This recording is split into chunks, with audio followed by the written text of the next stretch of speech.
परम मंगल में परात प्रखलेश्वर अकारण करुणा वरुणालय भक्त वांछा कल्पतरु तड़िद्वित विनिंदित पीतांबरधारी श्री बालकृष्ण प्रभु की प्यारे राधा गिरधर लाल की वांगमयी प्रतिमूर्ति शब्दमयी प्रतिमूर्ति हम आप सबके मध्य में विराजमान श्रीमद् भागवत महापुराण को बारंबार प्रणाम। हमारे कथा आती है ताज बेगम की। ताज बेगम वो भी मुस्लिम थी और सब छोड़ करके व्रज में रहने लगी थी।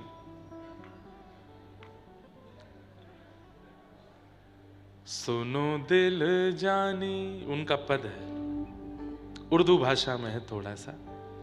सुनो दिल जानी मेरे दिल की कहानी, तेरे हाथ हूँ बिकानी बदनाम भी सहूंगी।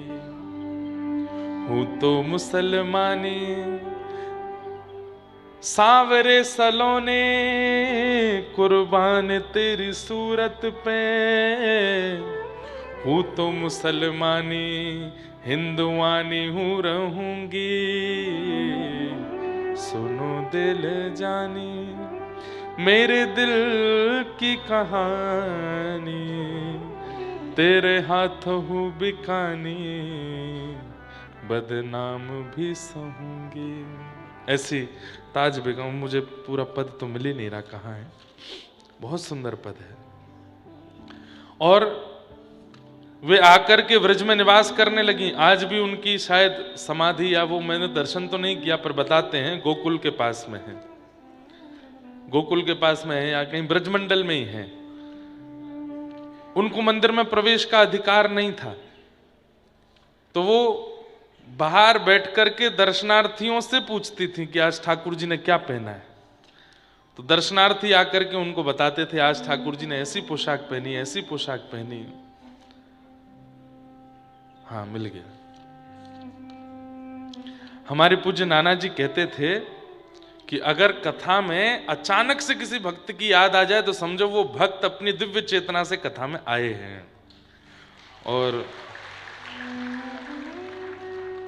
मैं पद तो ढूंढता हूं, कई बार नहीं मिलते, पर नहीं मिलते तो मुझे लगता है कि वो आचार्य चरण आए पर जल्दी में थे इसलिए निकल गए। पर उनका पद मिल जाता है तो लगता है वो बैठे हैं। तो अभी ताज बेगम बैठी हैं यहाँ पे, सुन रही हैं कथा। सुनो दिल जानी मेरे दिल की कहानी, तेरे हाथ हूँ बिकानी बदनाम भी सहूंगी। देव पूजा ठानी मैं नवाज हूँ भुलानी, तज कलमा कुरान तेरे गुणन गहूंगी। सांवले सलोने सरताज सिर कूले सोहे, तेरे नेह दाग में निदाग ही रहूंगी। सुनो दिल जानी मेरे दिल की कहानी, तेरे हाथ हूँ बिकानी बदनाम भी सहूंगी। नंद के कुमार कुर्बान तेरी सूरत पे, नंद के कुमार कुर्बान तेरी सूरत पे, हूँ तो मुगलानी हिंदुआनी हूँ रहूंगी। सुनो दिल जानी मेरे दिल की कहानी, तेरे हाथों हूँ बिकानी बदनाम ही रहूंगी। और बुर्का उतार पहन घाघरा घुमावदार, बुर्का उतार पहन घाघरा घुमावदार, फरिया को फार शीश चुनरी चढ़ाऊंगी। कहत सहजादी ठाकुर कभी सौ पैज कर, वृंदावन छोड़े अब कितहू न जाऊंगी। सुनो दिल जानी मेरे दिल की कहानी तेरे हाथों हूँ बिकानी, बदनाम भी सहूंगी। और किसी ने कहा कि भाई तू एक तो मुसलमान नहीं है, ताज बेगम अकबर की पत्नी थी, ठाकुर जी की छवि देख करके इतनी मोहित हो गई, ना कभी कथा सुनी, ना किसी आचार्य का संग किया, ना किसी सत्संग में गई, ना कभी नाम जप किया, केवल अकबर के साथ व्रज में, अकबर तो राजा है, आया व्रज घूमने के लिए, साथ में आई थी, तो केवल श्रीनाथ जी का दर्शन कर लिया खिड़की में से, बस वही छवि देख करके ऐसा ज्वर चढ़ा कि वापस आगरा जाकर के खूब चिकित्सक आए लेकिन बुखार नहीं उतरा।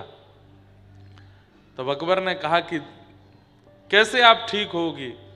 बोले कि मुझे व्रज छोड़ दीजिए, बस मुझसे और कुछ होगा नहीं, मुझे उनको देखते रहना है बस, और मेरे से कुछ बनेगा नहीं। कई बार बंधुओं, हम पूर्व जन्म में भक्त होते हैं पर तब हमसे कुछ अपराध बन जाता है जिसके कारण अगले जन्म में हम ऐसे किसी योनि में या किसी परिवार में पहुंच जाते हैं जहां दूर दूर तक भगवत सत्संग चर्चा आदि नहीं, लेकिन फिर भी पूर्व जन्म का हमारा जो भक्ति भजन भाव था उसके कारण कभी कभी संचित रूप से हमें ठाकुर जी दिख जाते हैं, मिल जाते हैं और हम भजन में प्रवृत्त हो जाते हैं।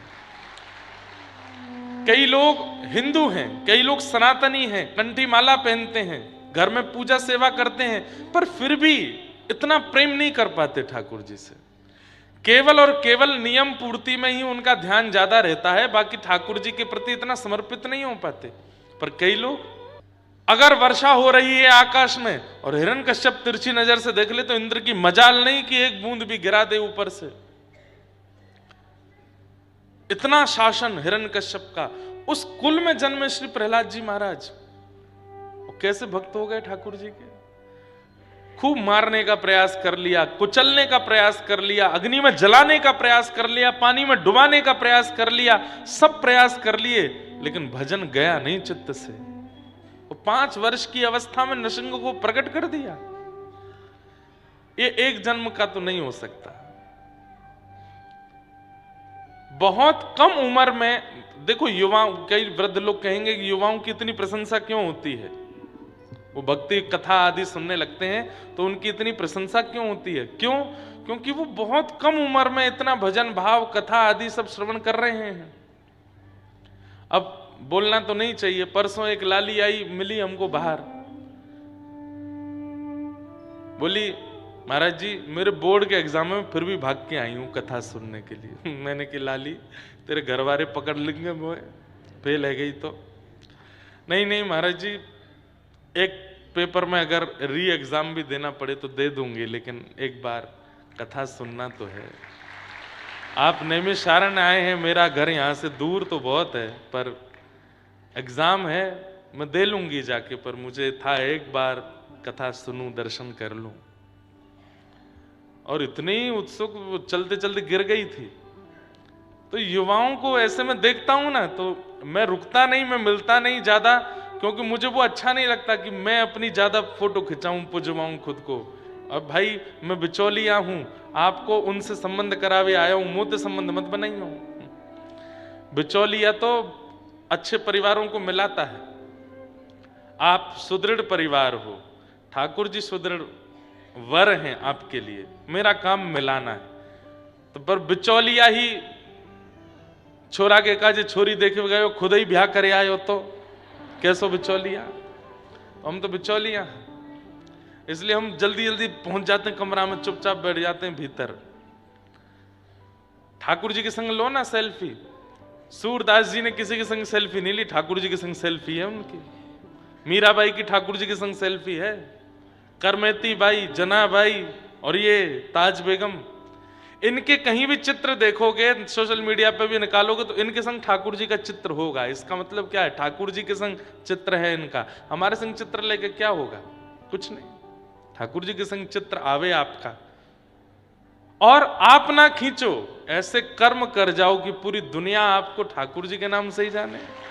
आज किसी लाली का नाम, किसी बालिका का नाम, किसी स्त्री का नाम मीरा होता है, तो मीरा वो नाम बताती, मेरा नाम मीरा, उसका चिंतन ही नहीं होता, तुरंत गोपाल की मीरा का स्मरण हो जाता है।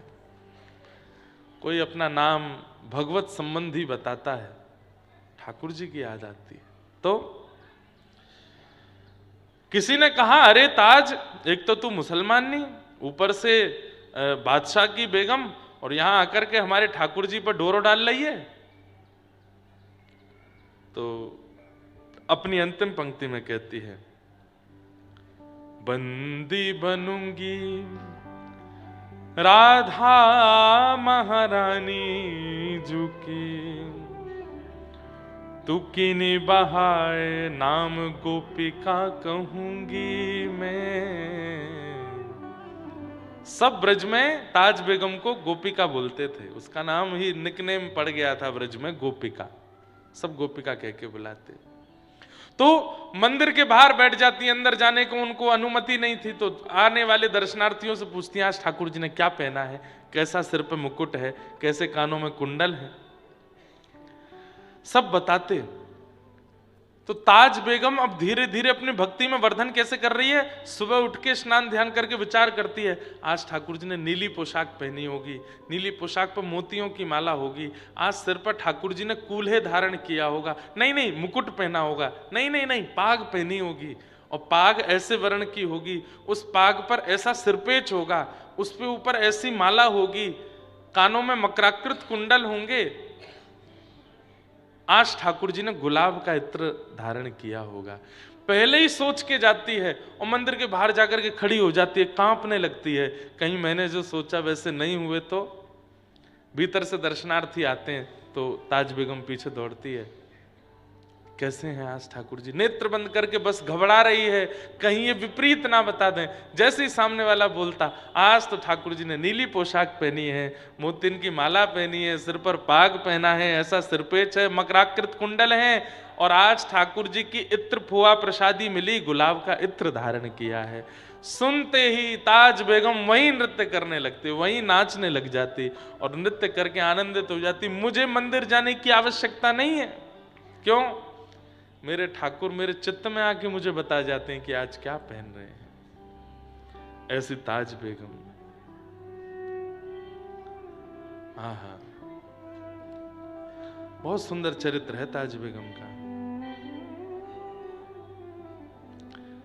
इनका एक और छंद बहुत सुंदर है, छैल जो छबीला संग सब रंग में रंगीला बड़ा, चित्त का अड़ीला कहू देव तो सोन्यारो है, माल गले सोहे नाक मोती सेत सोहे, कान कुंडल मन मोहे लाल मुकुट सिर धारो है, दुष्ट जन मारो सब संत को उबारो ताज, चित्त में निहारे प्राण प्रीति करन वारो है, नंद जू को प्यारो जिन कंस को पछाड़ो, वृंदावन वारो कृष्ण साहब हमारो है, वृंदावन वारो कृष्ण साहब हमारो है।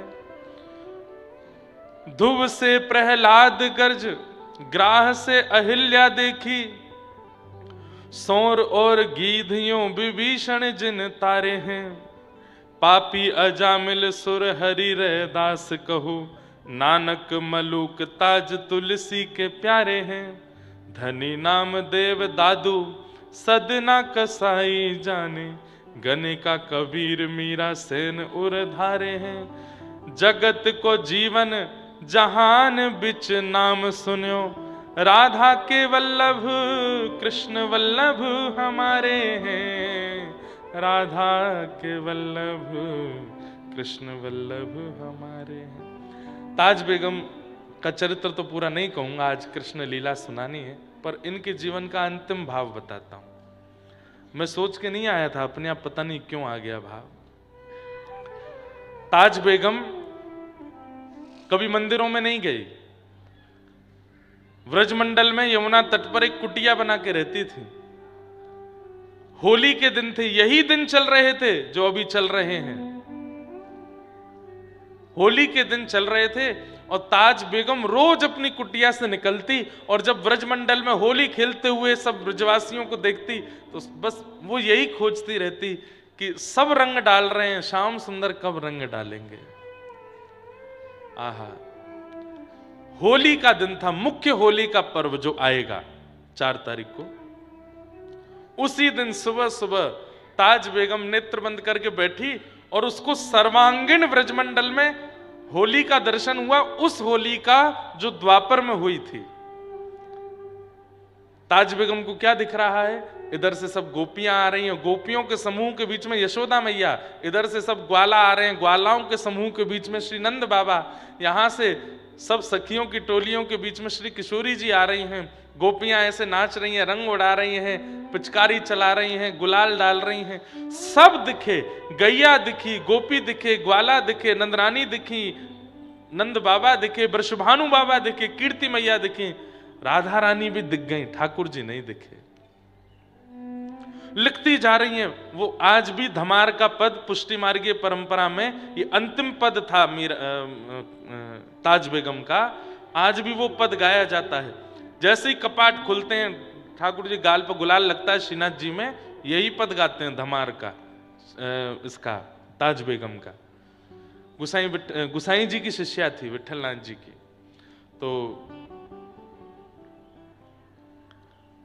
लिखती गई लिखती गई लिखती गई, ठाकुर जी नहीं दिखे। इतने में ही क्या देखती है कि एक अद्भुत समूह सखाओं का आ रहा है और व्याकुल हो रही है ताज बेगम। अपना संपूर्ण जीवन ब्रजमंडल में निकाल दिया, ठाकुर जी का कभी अनुभव नहीं हुआ। तभी क्या देखती है, पीतांबरी पहने श्याम वर्ण के श्री ठाकुर जी, उनके चरण दिखाई दिए, उनके घुटने दिखाई दिए, उनका कटी भाग दिखाई दिया। कटी में क्या देखती है कि फेंटा में गुलाल बांध रखा है, पिचकारी डाल रखी है। थोड़ी ऊपर आई तो यहाँ उदर दिखा, वक्ष दिखा, ग्रीवा दिखी, और जैसे ही ठोड़ी पर पहुंची तुरंत ताज बेगम के प्राण चले गए, मुख नहीं देख पाए, वहीं प्राण चले गए। तो ताज, अब पद लिखने वाले जो होते हैं वो अंतिम कड़ी में अपना नाम जरूर लिखते हैं। कई लिखते हैं, कई नहीं भी लिखते, और कईयों की एक छाप होती है। जैसे हम कोई पद रचना करते हैं तो हम छाप गिरधर की देते हैं, अपने ठाकुर जी की छाप, अंतिम पंक्ति में गिरधर नाम आएगा। एकमात्र राधा रमणम हरे हरे है, उसमें इंद्रेश नाम है, वो नाम भी पूज्य मलुक पीठ वाले महाराज जी ने लिखा, हमने नहीं लिखा। वो अंतिम पंक्ति जो है वो उनकी रचना है, बाकी पूरा पद हमने लिखा। जब महाराज जी को दिखाया, महाराज जी ये पद राधा रमन जी को अर्पित कर रहे हैं, तो महाराज जी बोले हम कुछ लिख दें, मैं लिखो। तब गोप सुवेशम दास इंद्रेशम राधा रमणम हरे हरे महाराज जी ने लिखा। नहीं तो जितने भी पद हैं उनमें गिरधर नाम।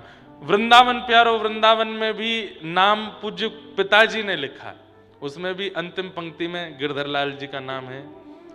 जिनकी कृपा से यह रस प्रगटो, जिनकी कृपा से यह रस प्रगटो, वृंदावन अभिराम, हम सबको प्राणंते प्यारो, हमारो गिरधर लाल। तो गिरधर हमारे लाल जी का ही नाम से छाप होती। तो ताज बेगम ताज लिखती थी अपने सारे पदों में। तो लिखते लिखते अंतिम पंक्ति रह गई, उससे पहले प्राण निकल गए। और उस समय के काल में संपूर्ण वृंदावन ने सुना, आकाश में एक विचित्र सी काली घटा आई, और उस काली घटा में स्वर लहरियां प्रकट होने लगी, तरंगें प्रकट होने लगी। और तभी क्या देखते हैं, कमल नयन श्याम सुंदर प्रकट हो गए। और ताज बेगम का जो अंतिम पद का जो अंतिम भाग था, जो रह गया था अधूरा, ठाकुर जी ने अपने हाथ से लिखा। निर्तत आवत ताज के प्रभु गावत गीत धमार। अंतिम पंक्ति ठाकुर जी ने लिखी और श्री ताज बेगम को अपने साथ ठाकुर जी निकुंज में लेकर के प्रविष्ट हो गए। ऐसे ऐसे चरित्र हैं भक्तों के, मैं क्या कहां तक कहूं। मास कथा मैंने कही है 1 महीने तक, और भी कई प्रकल्प प्रयास चल रहे हैं। एक बार मन है कि केवल कभी ठाकुर जी अनुग्रह करेंगे साल में 2 साल में एक स्थान पर बैठ करके कम से कम 108 दिन तक 108 भक्तों के चरित्र सुनाने। और वो चरित्र ऐसे हों जिनको सुनकर के व्यक्ति का, और एक बात आपको स्पष्ट बता दूं, ठाकुर जी की लीला सुन के इतना परिवर्तन चित्त में नहीं होता, भक्त चरित्र सुन के हो जाता है। भक्त चरित्र हृदय का मार्जन कर देता है। ठाकुर जी का चरित्र तो ठाकुर जी को प्रकट करता है, पर घर पर अतिथि को बुलाने से पहले घर की साफ सफाई भी तो जरूरी है। तो घर की साफ सफाई तो भक्त चरित्र करते हैं। हृदय की जो मार्जन स्थिति है उसको, हृदय के उपस्थित स्थान कहाँ ठाकुर जी बैठेंगे, कहाँ पाएंगे, कहाँ डोलेंगे, हृदय की इतनी स्थिति तो भक्त चरित्र ही करते हैं। इसलिए भक्तमाल जी श्री नाभा गोस्वामी जी ने प्रकट की। कल श्री नाभा गोस्वामी जी के पूज्य गुरुदेव अग्रदास जी महाराज की प्रादुर्भाव दिवस था कल। हमने कल तो स्मरण नहीं किया, आज उनको प्रणाम करते हैं। दास को एक बार अवसर मिला था पूज्य पिछले साल श्री अग्रदास जी महाराज के पावन स्थान रेवासा में कथा सुनाने का, तो बड़ी कृपा है। पता नहीं किस संदर्भ में हमने ये पूरा विषय आपको सुना दिया। हाँ, महाराज जी बोल रहे थे ना कि हमने कभी फुलेरा दौज नहीं छोड़ी। कल यहाँ आए तो ब्याहुला का पद चल रहा था, तो वो बात से कनेक्ट किया था कि ताज बेगम को दर्शन नहीं मिलते थे, वो सोच के जाती थी और वैसे ही श्रृंगार ठाकुर जी करते थे। तो किन्हीं किन्हीं भक्तों के लिए ठाकुर जी ऐसी लीला प्रकट करते हैं, ठाकुर जी ऐसा अनुग्रह करते हैं। आइए हम आप सब लोग अब कथा क्रम में प्रवेश करें। नंदस्त्वात्मज उत्पन्ने जाताह्लादो महामनाः, आहूय विप्रान् वेदज्ञान स्नातः सुचिरलंकृतः, वाचयित्वा स्वस्तेनं जातकर्मात्मजस्य वै, कारयामास विधिवत् पितृदेवार्चनम् तथा। ठाकुर जी का प्राकट्य हुआ, सब ब्रजवासी नाच रहे हैं, गा रहे हैं, उत्सव मना रहे हैं। उत्साह का मतलब क्या होता है? ध्यान से सुनिए, उत्सव का मतलब क्या होता है? व्यवस्था युक्त होकर के क्रिया करना, वो उत्सव नहीं है। अब व्यवस्था को भी व्यवस्थित कर देना, उसको उत्सव कहते हैं। अब कई जगह आपने देखा होगा कि माताएं थाल पीटती हैं, जब वो बेलन से बजाएंगी उसको। ये कहाँ की परंपरा है? कोई शास्त्र में वर्णन तो है नहीं इसका। इसका वर्णन यही है, अवाद्यंत विचित्राणी, विचित्र वाद्य बजाए गए। जब ठाकुर जी का जन्म हुआ, माताएं बहनें सोची कहाँ ढोल नगाड़े वालों को बुलाने जाएंगे क्या? जो घर में रखे हैं बर्तन उन्हीं को ही बजाओ, उन्हीं से ही बजा बजा करके नंद घर आनंद भयो, जय कन्हैया लाल की, उत्सव मनाओ सब लोग। बालक अपना मुंह खोल करके अपने गाल बजा रहे हैं, विचित्र विचित्र आवाज मुख से निकाल रहे हैं, हाथ को शंख बना करके उससे विचित्र आवाज निकाल रहे हैं। कोई बहुत तगड़ा बिल्कुल लंबोदर दिख जाए तो ओ देख ढोल आयो, यही बजाओ। उसी के पेट पर ही कुछ बजा रहे हैं, नंद घर आनंद भयो, जय कन्हैया लाल की, यशोदा के लाला भयो। कोई बिना बाल वारे आए गए तो उनके सिर पर चढ़ के उसके सिर पर ही तबला बजा रहे हैं। और कभी किसी के संग ऐसा कर भी रहे हैं तो उसको बुरा भी नहीं लग रहा है, वो भी नाच रहा है, आनंद घर आनंद भयो, जय कन्हैया। ऐसे उत्सव मनना है व्यवस्थित। किसी को ये नहीं पता कि हमने भोजन किया कि नहीं, हमने पानी पिया कि नहीं, हम सोए कि नहीं। बस उत्सव चलता ही जा रहा है, चलता ही जा रहा है, और 6 महीने तक चलता रहा। हमारे पुष्टि मार्गियों की माने तो पुष्टि मार्गी तो कहते हैं 1 साल तक चलता रहा। क्यों? पुष्टि मार्गी परंपरा में आज भी ठाकुर जी की छठी उत्सव, आप लोग कहीं भी जाएंगे, रामनवमी के 6 दिन बाद छठी उत्सव राम जी का होता है। राधाष्टमी के 6 दिन बाद राधा जी की, किशोरी जी की छठी मनाई जाती है। पर हमारे पुष्टि मार्गीय कई परंपराओं में ठाकुर जी की छठी जन्माष्टमी से 1 दिन पहले होती है। मतलब भादों की सप्तमी को ठाकुर जी की छठी उत्सव, अगले दिन जन्माष्टमी। आप कहोगे ये कैसे? तो कहते हैं यशोदा मैया 1 साल तक भूल गई लाला की छठी पूजनो। तब कोई ने आए कि कही, बोले मैया कल लाला की जन्माष्टमी है, 1 वर्ष को है जाएगो। तब एक बूढ़ी मैया ने कही, अरे मैया तू तो ऐसी भूल गई लाला की छठी नहीं पूजी अभी तक। मतलब साल भर ऐसे निकला जैसे 2-4 दिन हो। तब यशोदा मैया ने ठाकुर जी 1 वर्ष के भय वासे 1 दिन पहले छठी पूजी। इसलिए कई परंपराओं में आज भी सप्तमी को छठी पूजते हैं, अष्टमी को जन्माष्टमी मनाते हैं। अद्भुत है। आनंद के क्षण ऐसे होते हैं कि उसमें समय कब व्यतीत होता है पता नहीं चलता। एक होती है सुख की घड़ी, एक होती है प्रसन्नता की घड़ी, और एक होती है आनंद की घड़ी। सुख की घड़ी में थोड़ा पता चलता है समय का, प्रसन्नता की घड़ी में भी थोड़ा बहुत अनुभव होता है, पर आनंद की घड़ी में बिल्कुल पता नहीं चलता। आज 5वां दिन है कथा का, लोग कल ही तो आए थे, और कई जगह ऐसा होता है वहां 5 दिन भी हो लगते कब हो 7 दिन पूरे, कब जाएं यहां से, ऐसा भी अनुभव होता है। हमको कथा में तो ऐसा कहीं भी अनुभव होता नहीं है। वैसे कई जगह आयोजक ही बड़े खतरनाक मिल जाते हैं, उनसे बच के भागने का मन करता है, कैसे भी जाएं यहां से। अब तो भगवत कृपा से सब भाव वाले ही मिलते हैं हमको, कथा कराने वाले। किसी समय में ऐसे ऐसे कथा कराने वाले भी मिले हैं कि बस राघव जी जैसी स्थिति हमारी हुई, राम जी जैसी, कि तुम्हारे वस्त्र आदि हमने नहीं रखे हैं, ये हमारी बहुत बड़ी कृपा है, दक्षिणा की उम्मीद मत करो, चलो जाओ। कई बार ऐसी कथाओं का भी हमने अनुभव किया है। 7वें दिन कथा मंच पर आए तो देखे यजमान जी है ही नहीं, फरार हो गए परिवार सहित। पंडाल वाले, बिजली वाले, भोजन वाले सब खड़े थे लाइन से, बोला हमारा पेमेंट दे के जाओ। मैंने हमारा ही नहीं मिला। ऐसे ऐसे भी मिले। कहेंगे तो खाएंगे, हम कहेंगे तो पिएंगे। तब फिर मन होता है कब पूरी करें, यहां से जाएं हम आगे। बीच में एक काल ऐसा आया था कथाओं के बीच में, बड़ा डर लगता था चित्त में, भाई कैसे कैसे आयोजक होते हैं। पर भगवत कृपा से, लाल जी की कृपा से अब बढ़िया मिल जाते हैं, कोई ऐसी दिक्कत देते नहीं। लेकिन सहना सबको पड़ता है जीवन में। सहते शब्द के 2 अर्थ होते हैं। संस्कृत में सहते शब्द के 2 अर्थ होते हैं। एक अर्थ होता है सहना और एक अर्थ होता है जीतना।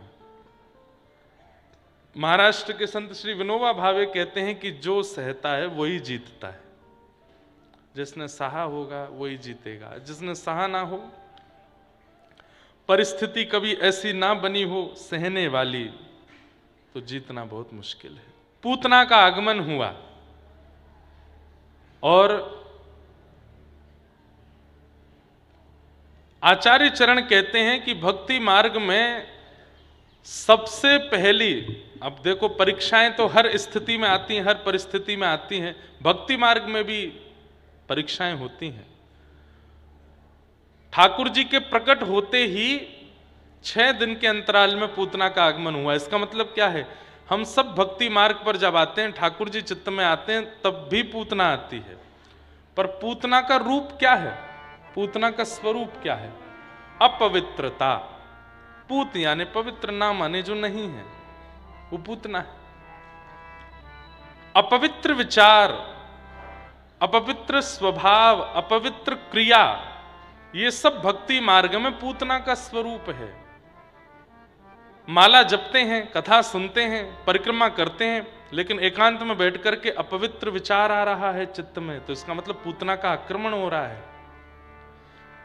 कथा सुनते हैं, सत्संग करते हैं, लेकिन उसके बाद भी ईर्ष्या चित्त से नहीं जा रही है, दूसरे के प्रति प्रतिस्पर्धा की भावना नहीं जा रही है, तो इसका मतलब पूतना का आक्रमण है आपके चित्त पर। बंधुओं, भक्ति मार्ग शुद्ध करता है अंतःकरण को। यदि उसके बाद भी वही धूमिलता बनी हुई है, तो रावण में और हम में अंतर क्या है? रोज अभिषेक करता है, रोज त्रिपुंड लगाता है, रोज शिव आराधन करता है, लेकिन उसके बाद भी चित्त पवित्र नहीं है, विचार पवित्र नहीं है, चरित्र पवित्र नहीं है। कल महाराज जी के पास बैठे थे तो महाराज जी ने एक ऋषि की चर्चा सुनाई। कौन से ऋषि थे महाराज जी? कुकुड, कुकुड द, अरे ट, कुकुट। ऐसी अद्भुत चर्चा महाराज जी बता रहे कि जब पुलस्त ऋषि के वंशधर रावण का राज्याभिषेक होना था, तो नैमिषारण्य से कुकुट ऋषि गए और उन्हीं को ही निवेदन किया गया कि आप ही इनके सिर पर मुकुट धारण करा के इनका राज्याभिषेक करो। तो कुकुट ऋषि कहते हैं कि इनका ही नहीं, यहां पर जितने पूर्व में जितने भी रावण हुए हैं, असंख्य रावणों को मैंने ही उनको यहां पर बिठा। रावण एक पदवी का नाम है, जो भी वहां बैठे उसका नाम रावण है। बोले मेरा सौभाग्य है कि इस बालक का भी मैं राज्याभिषेक कर रहा हूं। लेकिन तभी उन्होंने उनके मस्तिष्क रेखा को देख करके कहा, तुरंत मुकुट वापस रख दिया। तो पूछने लगे क्या बात है? बोले कि इस बालक में बड़े गुण हैं, ये बालक इस नगरी को इतना सुंदर बनाएगा कि देवलोक भी इसका दर्शन करके निहाल हो जाएंगे। ये बालक यहाँ के मार्गों का ऐसा निर्माण करेगा, चित्रशाला बनाएगा, आदि आदि करेगा। इतना कुछ अद्भुत बताया। सुन करके पुलस्त ऋषि खुश हो रहे थे, वाह वाह वाह, मेरा वंशधर इसका राजा बनेगा। और ये देखिए कितनी प्रशंसा कर रहे हैं कुकुट ऋषि इसकी। फिर पूछा, तो फिर इतने गुण हैं तो फिर आप राज तिलक क्यों नहीं करते, आप इसके सिर पे मुकुट क्यों नहीं धराते? बोले चित्रशाला तो बनाएगा पर चरित्रशाला नहीं बना पाएगा, इसके अंदर चरित्र नहीं होगा, इसमें बाकी सारे गुण हैं। ये राज्य का ऐसा निर्माण करेगा, ये इतना अद्भुत बना देगा, लंका इतनी महिमावंत हो जाएगी, सब कुछ है इसके पास में, पर चरित्र नहीं है इसके पास। और चरित्र विहीन राजा का अगर राज तिलक हुआ तो पूरे नगर का बंटाधार, ये जितना सुंदर लंका को बनाएगा, एक समय आने पर वो सारी सुंदरता नष्ट हो जाएगी और ये पूरे नगर का विनाश हो जाएगा। इसलिए मैं इसका राज तिलक नहीं करूंगा। और कुकुट ऋषि नैमिषारण्य से ही गए, वापस आ गए नैमिषारण्य, नहीं किया उसका राज तिलक। फिर अन्य 5 ऋषियों ने जाकर के रावण का राज तिलक आदि किया और उनकी भविष्यवाणी सफल हुई।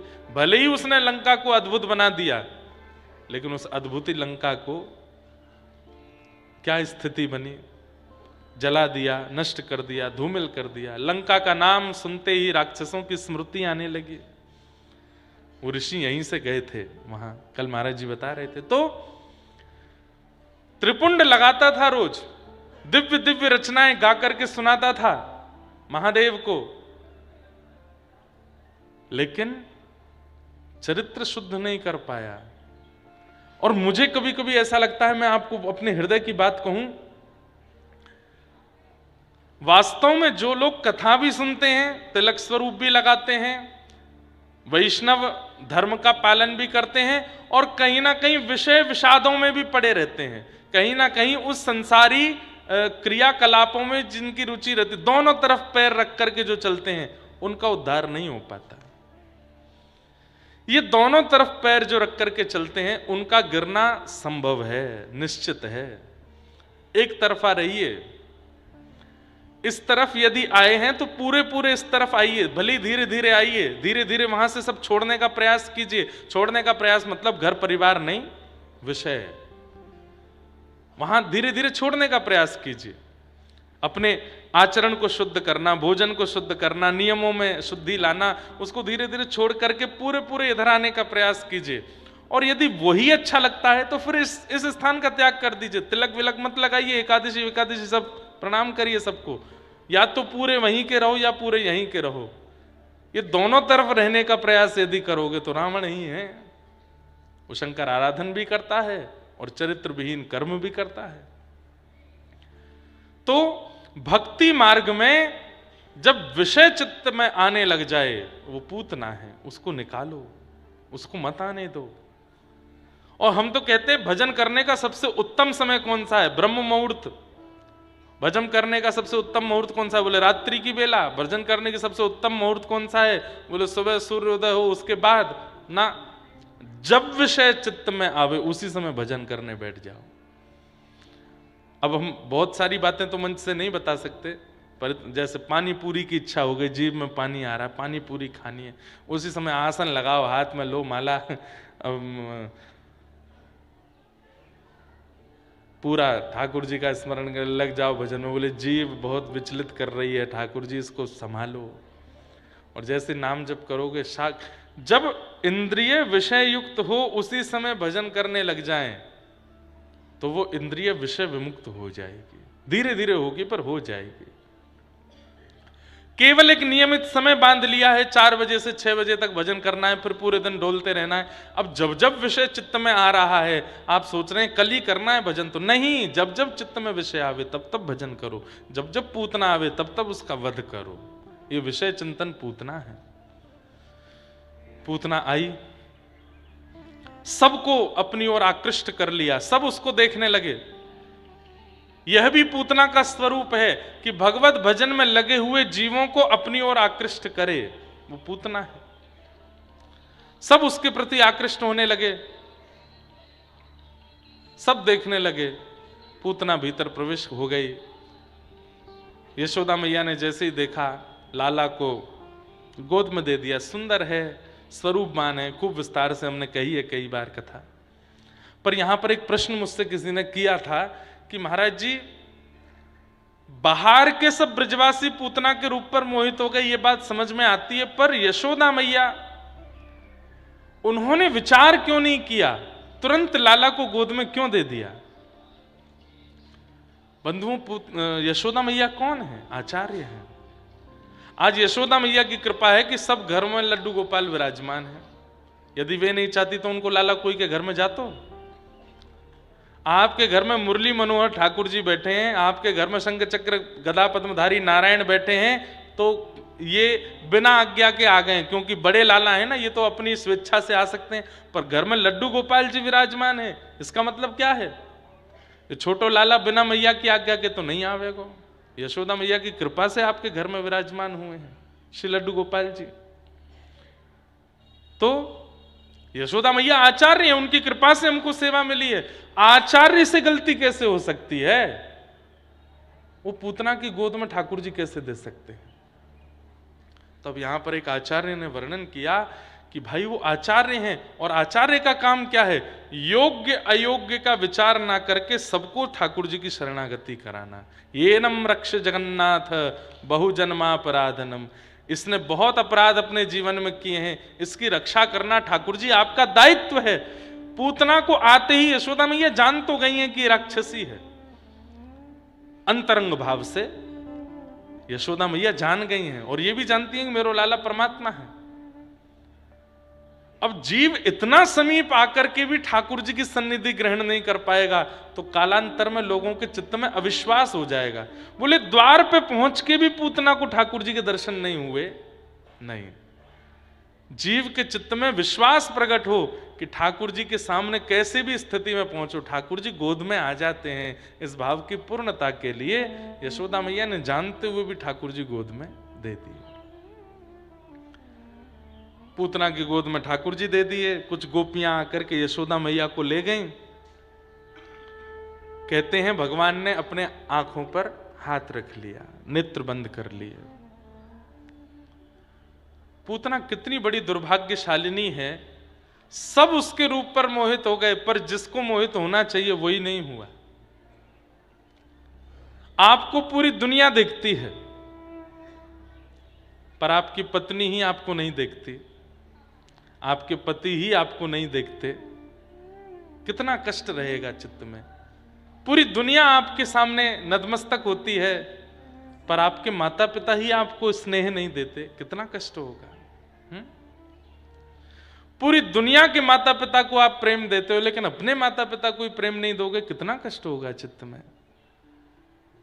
हम लोग इसी स्थिति में हैं, हम लोक रंजन में रहते हैं। ये रीझे, वो रीझे, वो भी रीझे, ये भी रीझे, सब मुझसे रीझ जाएं, पर ये रीझें, इसके लिए हम कुछ नहीं करते, सबको रिझाने में लगे। पूतना यही तो करी, सबको रिझा लिया उसने, लेकिन जिनको रिझाना चाहिए था वो नहीं रीझे। पर सबरी से सब नहीं रीझे थे, राघव जी रीझ गए थे। जनाबाई से सब नहीं रीझे थे, ठाकुर जी रीझ गए थे। हमारी स्थिति ऐसी बने, ठाकुर जी रीझ जाएं, फिर कोई रीझे नहीं रीझे, हमको क्या मतलब। मीराबाई की कई लोग अवहेलना कर देते थे, पर ठाकुर जी रीझे हुए हैं। क्रिया ऐसी करो, सब रीझे ना, ठाकुर जी रीझे, बस वो राजी रहें, वो प्रसन्न रखें, वो आपसे रीझे रहें।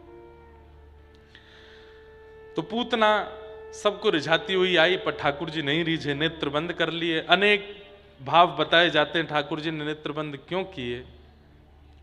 जैसे ही पूतना ने, इसके पीछे मुझे जो एक विशेष भाव लगता है वो ये कि पूतना अपने वास्तविक रूप में नहीं आई, इसलिए ठाकुर जी ने नेत्रबंद किए। आप जैसे हो वैसे ठाकुर जी के सन्मुख नहीं जाओगे तो ठाकुर जी नजर फेर लेंगे, ठाकुर जी नजर मूंद लेंगे। ठाकुर जी कहेंगे है तो पाखंडी, है तो ढोंगी, है तो दारी को बड़ो ऊधमी, मेरे सामने देख कैसे संत बन के आए हो। ठाकुर जी नेत्र बंद कर लेते हैं, नहीं जैसे हो।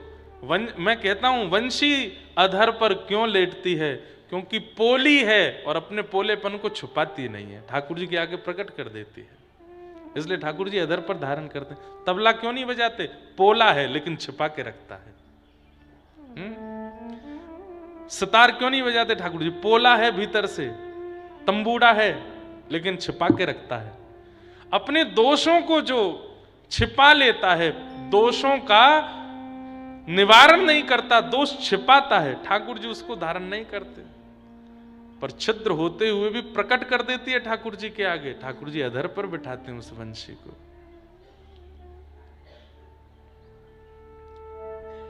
अच्छा हूं या बुरा हूं, जैसा भी हूं तुम्हारा, अच्छा हूं या बुरा हूं, जैसा भी हूं तुम्हारा, ठुकराओ ना मुझे अब चरणों में सर झुकाऊं,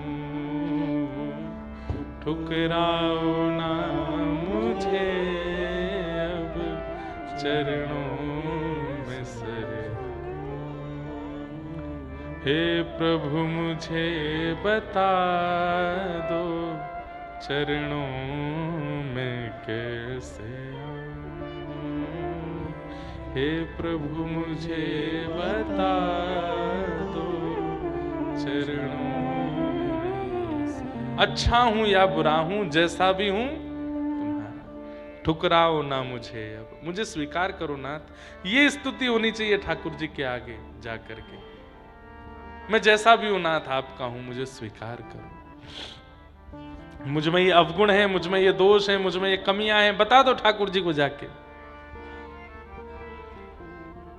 कौन कुटिल खल कामी मौसम, कौन कुटिल खल कामी, जो तन दियो ताहि बिसरायो, जो तन दियो ऐसो नमक हरामी, ऐसो नमक मौसम कौन कुटिल खल कामी, मौसम कौन कुटिल। सूरदास जी कहते हैं तो ठाकुर जी के सामने स्वीकार कीजिए आप जैसे हो। रूप बदल के जाओगे तो आप पूतना हो ठाकुर जी के लिए, नजर फेर लेंगे, छुपा लेंगे, नहीं देखेंगे आपको। भगवान ने पूतना को नहीं देखा और पूतना ने अपना पयोधर जैसे ही भगवान के मुख में दिया, विष को पिया, रस तत्वों को पिया, प्राण ही समम रोष समन्वितो पिबत, जैसे ही प्राण पीने शुरू किए घबराहट होने लगी पूतना को, अपने वास्तविक रूप में प्रकट होने लगी। राक्षसों का स्वभाव है, और राक्षसों का नहीं, हर उस व्यक्ति का स्वभाव है जो अपने रूप को बदल के दुनिया के आगे रहता है, अंत काल में उसकी वास्तविकता एक ना एक दिन सामने आ ही जाती है। भाई कितना भी रूप बदल लो, वास्तविकता छुपे नहीं छिपेगी, इसलिए वास्तविकता में रहो। ज्यादा से ज्यादा क्या होगा, 40 की जगह 4 लोग प्रेम करेंगे, 40 नहीं करेंगे। अपनी वास्तविकता में रहो, छुपाने की आवश्यकता नहीं है। हम व्यास हैं लेकिन हमको क्रिकेट अच्छा लगता है तो हम खेलते हैं। कई लोगों ने हमको बोला ये कोई व्यास की मर्यादा है? मैंने कि भैया कहीं तो बचपन रहने दो चित्त में। वैसे ही महाराज बना करके इतना बड़ा बड़ा दिखाते हैं, तुम ऊपर ही रहो, तुम निकलो ही मत, तुम ऐसे रहो, तुम ये मत करो। ठीक है, मर्यादा में रहना भी चाहिए, पर ठीक है थोड़ा बहुत उत्सव बच्चों के संग खेल लें। कई जगह मेरे को टोक देते हैं लोग बाग, माँ मैं फिर खेलने ही नहीं जाता। व्यास होके आप क्रिकेट खेलते हो, ब्यास होके आप ऐसे घूमते हो, ब्यास होके आप यहां जाते हो, ब्यास होके आप गाने गा रहे हो, ब्यास होके ये कर रहे हो, संगीत का माध्यम कथा में ले रहे हो। इस पे भी प्रश्न चिन्ह उठता है कि कथाओं में संगीत क्यों कर रहे हैं, बिना संगीत की कथा होनी चाहिए। हम कहते हैं तस्मात् केनाप्युपायेन मनः कृष्णे निमेषयेत्, किसी भी उपाय से सही मन कृष्ण में लगना चाहिए। आज कथा सुनकर के हम मानते हैं 2-2.5 लाख लोग वृंदावन जा रहे होंगे, पर आज जगन्नाथ चकानैन कीर्तन सुन के 10 लाख लोग जगन्नाथपुरी जा रहे हैं। आज करके इशारों भजन सुनकर के लाखों लोग बरसाने जा रहे हैं। आज वृंदावन प्यारो वृंदावन भाव सुनकर के कितने लोग सप्त निधियों के दर्शन कर रहे हैं। बाईसा ने भजन गाया, सूरदास ने भजन गाया, कुम्मन दास ने भजन गाया। हम लोग कहते हैं आप भजन मत गाओ, नहीं गाते। हम तो सच बताएं बहुत कम गाते हैं, 1-2 ही याद आता है कथा में तो गा देते हैं, इतने नहीं गाते। पर सब चीजों पर बहुत लोगों को ऐसा रहता, अरे अपनी वास्तविकता में रहो, प्रिय है खेल खेलना तो खेलो, खूब आनंद करो। एक जगह कहीं कथा थी तो वहां पैदल आने में बहुत भीड़ पकड़ लेती थी, गाड़ी के लिए रास्ता में जगह नहीं थी, तो हमने स्कूटी मंगा ली। हम स्कूटी से जाते कथा करने, सीधे जाके व्यास मंच पे ही रुकता मैं। बोले ये कैसे व्यास जी स्कूटी चला के आते हैं व्यास मंच पे। हमने कि अब उसमें क्या बदलूं, मेरे को 3 घंटे जो यहाँ कहना है बैठ के, उससे आपका परिवर्तन होना है ना। अब मैं स्कूटी चलाऊं, क्रिकेट खेलूं, उससे कुछ होना तो है नहीं, तो करने दो हमको। अपनी वास्तविकता में रहिए, बहुत आडंबर में रहने की आवश्यकता नहीं है, नहीं तो आप पूतना हो। जैसे ही पूतना के प्राणों को पीना शुरू किया, विशाल विकराल स्वरूप धारण कर लिया, पूतना राक्षसी बन गई। और जैसे ही राक्षसी बनी, ठाकुर जी ने तुरंत नेत्र खोल करके पूतना को देख लिया। हाँ, अब आई ना अपने असली रूप में, अब देखूंगा।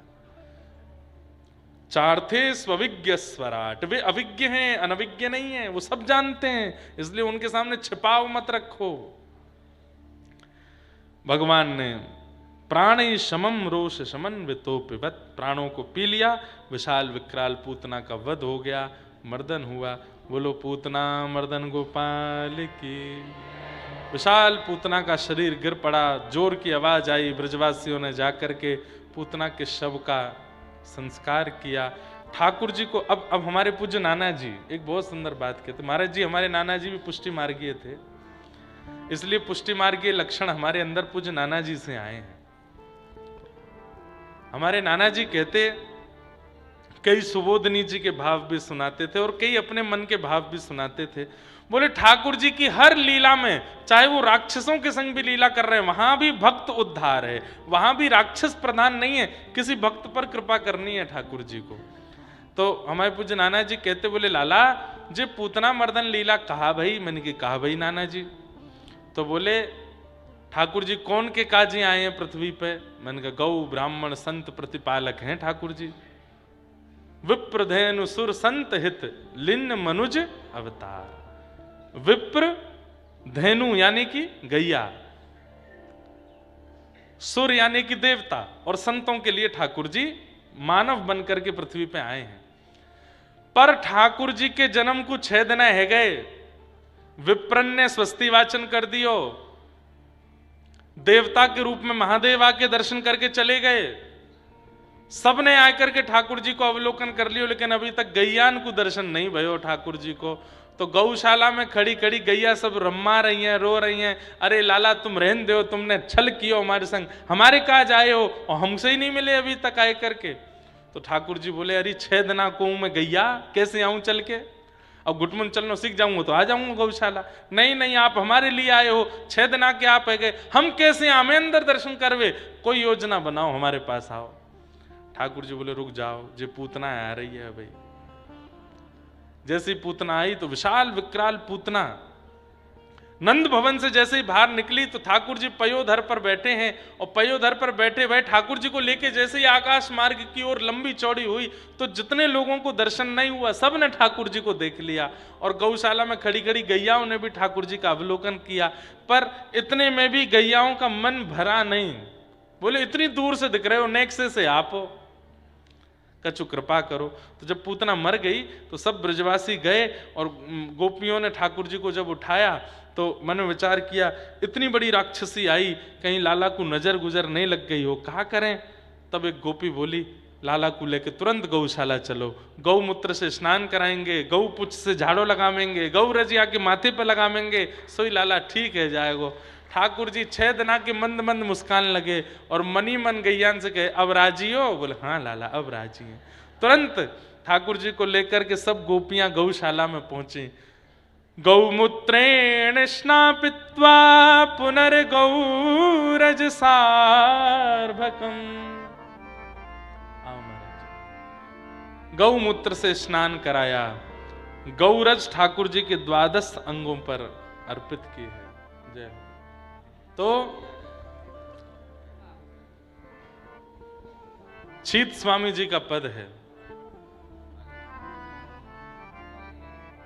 गायन के संग धावे, गायन में सचु पावे, गायन के हेत गिरी कर ले उठायो, आगे गाय पाछे गाय, इत गाय उत गाय, गोविंद को गायन में बस वो ही भावे। कुछ साल पहले नेपाल में कथा थी, काठमांडू में। तो वहां एक बड़े विद्वान, हमारे एक पूज्य गुरुदेव भगवान, पूज्य दादा गुरुजी भगवान श्री रामानुज गुरु जी के एक शिष्य रहते हैं, चक्रपाणी नाम है उनका। तो उन्होंने अपने ठाकुर जी का मुझे दर्शन कराया। बहुत ध्यान से सुनना। छोटी सी एक डलिया सी थी, उसमें शालिग्राम भगवान थे, उनकी वो मुक्तिनाथ भगवान की सेवा करते। तो मुझसे बोले हमारे ठाकुर जी के दर्शन करो। मैं दिखाओ। जैसे ही मैंने देखे शालिग्राम भगवान, और शालिग्राम भगवान के नीचे एक कुशा की ऐसी आसन थी, और वो कुशा का आसन ऐसे लंबा गोल गोल जा रहा था। बगल में एक चांदी की गैया, वो चांदी गैया गले में बंध रहा था वो आसन का एक भाग, और वह गैया के नीचे घास और रखी थी चांदी की गैया। मैंने कहा महाराज जी ये कैसे दर्शन है? बोले देखो हम ज्यादा ठाकुर जी का भोग वोग तो लगा नहीं पाते, हम संस्कृत के अच्छे विद्वान हैं। बोले हम संस्कृत पठन पाठन में बहुत व्यस्त रहते हैं, एक जगह हमारी ठौर नहीं, इधर जाओ उधर जाओ, यहाँ भागो वहाँ भागो। तो भावना हमने क्या रखी, शालिग्राम भगवान को सुबह स्नान आदि कराते हैं, चंदन लगाते हैं, और ठाकुर जी के पास में गैया है। अब रोटी सब्जी तो सब जगह नहीं मिलती, घास सब जगह मिल जाती है। तो हम गैया के नीचे घास छोड़ देते हैं, गैया घास खा लेती है, ठाकुर जी निकाल के उसका दूध पी लेते हैं तो हमें लगता है ठाकुर जी का पेट भर रहा है। मैंने बहुत बढ़िया। वो ठाकुर जी को भोग नहीं लगाते, गैया को घास खिलाते हैं रोज। तो एक दिन बोले रोने लगे, नेत्रों में अश्रु आ गए। मैंने कहा क्या हुआ? बोले हमारे मन में किसी ने हमको टोक दिया, बोले कि आप गलत कर रहे हो, ठाकुर जी का भोग नहीं लगाते, गैया के नीचे घास धर देते हो, और ये उचित बात तो नहीं है। तो मुझे रात्रि में स्वप्न आया कि कहीं मैं गलत तो नहीं कर रहा हूं, कहीं ऐसा तो नहीं है कि मैं तो भावना रखता हूं कि गैया को मैं घास खिलाता हूं, गैया दूध देते, ठाकुर जी पी लेते होंगे, कहीं ऐसा तो नहीं है 10-15 महीना से भूखे ही बैठे हूं। तो मैंने कहा फिर बोले अगले दिन महाराज मैंने ठाकुर जी से प्रणाम करी, आज मुझे कोई संकेत कर देना कि आप दूध पीते हो कि नहीं, नहीं तो मैं कुछ व्यवस्था करूं आपकी। मैंने फिर क्या हुआ? बोले हम सुबह घास धर के गैया के सामने, छोटी सी चांदी की गैया, छोटी वाली इतनी बड़ी वाली, उसके नीचे घास धर के गए, और महाराज जी सुबह पढ़ाने गए, विद्यार्थियों को पढ़ा करके, और संध्या करने के लिए जब हम आए, हमने जैसे ही ठाकुर जी खोले, मैंने क्या हुआ? वो सबरी घास गायब थी, तो वो गैया खा गई उसको तो बोले उससे ये प्रमाणित हो गया मन में कि गैया घास खा रही है, इसका मतलब दूध भी दे रही है, और ठाकुर जी पी रहे होंगे। आप ऐसा मत करना कहीं सुन के। आप लोगों को कहीं लगे कि भाई 56 भोग बनाने पड़ते हैं, बढ़िया गैया एक छोटी लिया उसको ही घास खिलाते रहो ठाकुर जी पाएंगे नहीं। उनकी भावना थी, हमने केवल आपको इसलिए बताई कि देखो कैसे कैसे भाव से लोग रहते हैं। आपको तो भोजन ही पवाना पड़ेगा, आपके लिए नियम नहीं है घास खवावे को तो गैया लगे, ठाकुर जी को गैया बहुत प्यारी लगती है। अति प्यारी जग पालन हारी गैया लगे, ठाकुर जी को गैया बहुत प्रिय है, गाय से बहुत प्रेम करते हैं। यशोदा मैया ने एक बार भूलते ठाकुर जी के आगे कह दी, बोले लाला चल तू गैया चरावे जा रहा, तो पादुका पहना दूं। ठाकुर जी गिनती करने लगे, मैया बोली कहा गिन रहो लाला? बोले मैया मेरे 2 पामन में तेने पादुका पहनाई, मेरी इतनी सारी गैया, इनके तो 4-4 पाम है, इनकी पादुका कहां है? मैया बोली लाला जे पादुका ना पहने क्यों ना पहने? बोले जे जानवर हैं इनके पाम ना हूं मैं, इनके खोर हूं मैं। सो ठाकुर जी इतनी जोर से रोए, इतनी जोर से रोए, इतनी जोर से रोए। यशोदा मैया बोली काय को रो रहे? रोते हुए ठाकुर जी बोले मैया मैं तेरे गर्भ में हतो मैया, तेने खावे पीवे में इतनी कंजूसी करी कि मेरे पाम ही रह गए, खुर नए बने देख गैया कैसी घास चर के आवे, वहां के बछड़ा बछियान के खुर न करे आमे, मैया मेरे खुर क्यों ना बने? अरे लाला खुर तो जानवरन के हो में, हम तो मानव हैं। ठाकुर जी और जोर से रोए। बोले क्यों रो रहे लाला? 2 दिन बाद ठाकुर जी शांत होके बोले मैया गैया हमको दूध पिवावे? बोले हाँ। और वह गैया को तेने जानवर कही? मैं तो आज तक सुनता हूं, मैं मानवन को बालक हूं, पर आज मुझको पता चली यशोदा मैया भी जानवर है। बोले क्यों? तेरो भी तो दूध पियो मैया मैंने, तू भी तो दूध पिवावे मुझको, दूध पिवावे वारे को तू जानवर कह रही है मैया, तो तू भी तो जानवर है। यशोदा मैया ने कान पकड़े, बोले आज के बाद मैया तू गैया ते जानवर नहीं कहेगी, गैया तो मैया है मेरी, गैया तो मेरी है। वाद ना यशोदा मैया ने प्रण लियो, अब गैया को कभी मैं जानवर नहीं कहूंगी। गैया जीव नहीं है, जानवर नहीं है, गैया मैया है, और हमारी नहीं लाला की मैया है, हमारे ठाकुर की मैया है गैया। वास्तव प्रेम करो। तो गौ सुख देने के लिए ठाकुर जी गौशाला में गए, और वहां जाकर के 6 दिना के ठाकुर जी को देखते ही असंख्य गैयाओं के थन से अपने आप दुग्ध की धार निकलने लगी। यशोदा मैया आनंदित हो गई, आहा देखो कैसो लाड़ कर रही है मेरे लाला सो ये सबरी गैया। एक एक गैया के पास ठाकुर जी को लेके गए। 6 दिन के ठाकुर जी हैं, और 6 दिन के बालक से गतिविधि तो होती नहीं, वो तो यूं ही पड़ा रहता है। पर धीमे धीमे ठाकुर जी ऐसी नजर घुमा घुमा के गैयाओं को देख रहे हैं। गैया लाला को देख करके नेत्रों से अश्रु बहा रही हैं। छोटे से ठाकुर जी को गैयाओं ने खूब आशीष दिया। 3 महीना के ठाकुर जी भय, करवट बदली। यशोदा मैया ने नंद बाबा से कही उत्सव मनाओ। बोले काय को? बोले लाला ने करवट ली है। गर्गाचार्य जी के पास जाकर के, सांडिल्य मुनि के पास जाकर के नंद बाबा ने कही, बोले लाला ने करवट ली है, कोई उत्सव बताओ। बोले कि करवट को कौन सा उत्सव होवे? बोले अब एक ही लाला है, न उत्सव बताए दो। बोले करवट उत्सव करो। बोले वहां में कहा करें? बोले पूड़ी सब्जी की भोग वो प्रसादी ना करवाए के मालपुआ और रबड़ी चलन दो, बस मालपुआ और रबड़ी को जरा भंडारो करो। मालपुआ रबड़ी का जड़ा भंडारा हुआ, सारे ब्रजवासी आए जेमने के लिए, पाने के लिए। छोटे से गोपाल जी हैं, कोई गाल खींचे, कोई हाथ खींचे, कोई पाम खींचो, सब टकटकी लगा के देख रहे हैं अब करवट कब लेगो। जैसे ही ठाकुर जी ने करवट ली, महाराज ढोल नगाड़े ताशे बजने लगे, गुलाल उड़ने लगे आकाश में।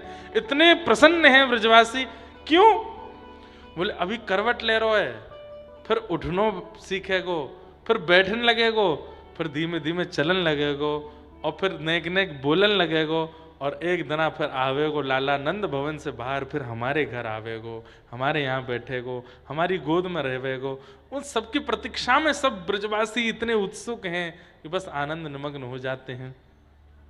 सक्टासुर नाम का दैत्य आया, भगवान ने उसका वध किया। गर्गाचार्य जी महाराज ने आकर के ठाकुर जी का नामकरण संस्कार किया। 1 वर्ष के लाला भय और 1 वर्ष के ठाकुर जी का नामकरण संस्कार श्री गर्गाचार्य जी महाराज ने किया। कहा आपका ये लाला अनेक रूपों में हो चुका है पहले, इस बार ये कृष्ण वर्ण का है, इसलिए इदानिम कृष्णताम गतः, आपके इस लाला का नाम मैं कृष्ण रखता हूं। आसन वर्णास्त्रयो ह्यास्य गुह्यतो तनुगुम तनु शुक्ले रक्तस्तथा पीत इदानीं कृष्णतां गतः। आपका लाला कृष्ण बना है, इसलिए मैं इसका नाम कृष्ण रखता हूं। ठाकुर जी का नाम कृष्ण रखा। अब धीरे धीरे लाला नेक नेक बोरवे लगे हैं और मुख से सबसे पहला शब्द ही ठाकुर जी के निकला है गैया। कौन सा? गैया। गैया जैसी बोलते भाई मैया ने सुनो, मैया दौड़ी दौड़ी गई, लाला दोबारा बोलिए, दोबारा बोल, कहा बोलो कहा बोलो। सो मैया की ओर देख के बोले मैया। इतने में नंद बाबा दौड़े दौड़े आए, अरे मेहर मैंने कुछ सुनी, लाला ने कछु कही है, लाला ने दोबारा बोलियो। सो नंद बाबा की ओर देख के बोले बाबा। इतने में दाऊ दादा आ गए, छोटे से ठाकुर जी को छोटे से दाऊ दादा ने गोद में उठा लियो, बोले लाला बोल दादा, तो बोले दादा। आहा, सबके नाम अब तो धीमे धीमे तुतला के ठाकुर जी, अब तो लाइन लगी है महाराज ब्रजवासीन की, सबरी गोपी आया है करके अपनो नाम बुलवाए रही हैं। तोतली सी वाणी ठाकुर जी बोल पामे ना, इतने थक गए ठाकुर जी। अब गोपीन के इतने कठिन कठिन नाम। एक गोपी आके बोली लाला बोल चंद्रावली। ठाकुर जी बोले दारी दो दांत निकरे मेरे, अब ये चंद्रावली बोलूंगा मैं। यशोदा मैया लाला को रोज सिखाती है, जैसे हम सब अपने बच्चों को सिखाते हैं, ऐसी मैया सिखाती है, लाला बता आंख कहाँ है, तो ठाकुर जी ऐसे करते हैं। लाला तेरी नाक कहाँ है, तो ठाकुर जी ऐसे नाक अपनी सुकुड़ते हैं। लाला तेरी जीभ कहाँ है, सब गोपियों को बोला मैं देखो मेरो लाला कितनो सुगड़ है, सब जाने कछु पूछ ले जाते। तो एक गोपी के लाला आंख कहाँ है, तो ठाकुर जी करें ऐसे। लाला तेरे हाथ कहाँ है, तो ठाकुर जी ऐसे हाथ अपने करें। लाला तेरे पाँव कहाँ है, तो ठाकुर जी ऐसे अपने पाँव पे हाथ धरें। लाला तेरो पेट कहाँ है, तो ठाकुर जी ऐसे अपनो हाथ घुमा में। तेरी जीभ कहाँ है, जीभ निकारें। एक गोपी चतुर, लाला तेरे कान कहाँ है, ठाकुर जी ने वाकी और देखो नहीं बताए। अरे मैया तेरो लाला जी तो जाने ही ना है वाके कान कहाँ है। अरे नाना मैंने बताइए, लाला बताते कान कहाँ है। सो ठाकुर जी उठे, वही गोपी के पास गए और वही के कान पकड़ के बोले ये रहे कान। मैं अपने कान का को पकड़ूं, मैंने कोई अपराध तो किया नहीं, मैं क्यों पकड़ूंगा। क्योंकि जैसे ही ठाकुर जी कहते ये रहे कान, सब गोपी कहते अरे नाना लाला क्षमा कियो क्षमा कियो। ठाकुर जी तो अभिज्ञ हैं, अनभिज्ञ नहीं है, सब जानते हैं। ऐसी सब लीलाएं ठाकुर जी ब्रजमंडल में कर रहे हैं। एक दिन ठाकुर जी रोन लगे, नेक बोलन लगे हैं।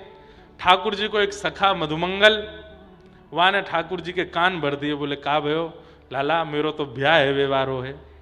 ठाकुर जी बोले ब्याह का होवे, बोले जैसे मैया भोजन पवावे नवावे धुवावे श्रृंगार करे, मैया तो बड़ी बूढ़ी है जाए, वही की जगह एक युवा आ जाए, वो पत्नी के रूप में आ जाए, वही बना के खवावे, फूली फूली रोटी बनावे, ऐसा श्रृंगार करे, संग संग डोले, मेरो तो ब्याह व्यवहार हो।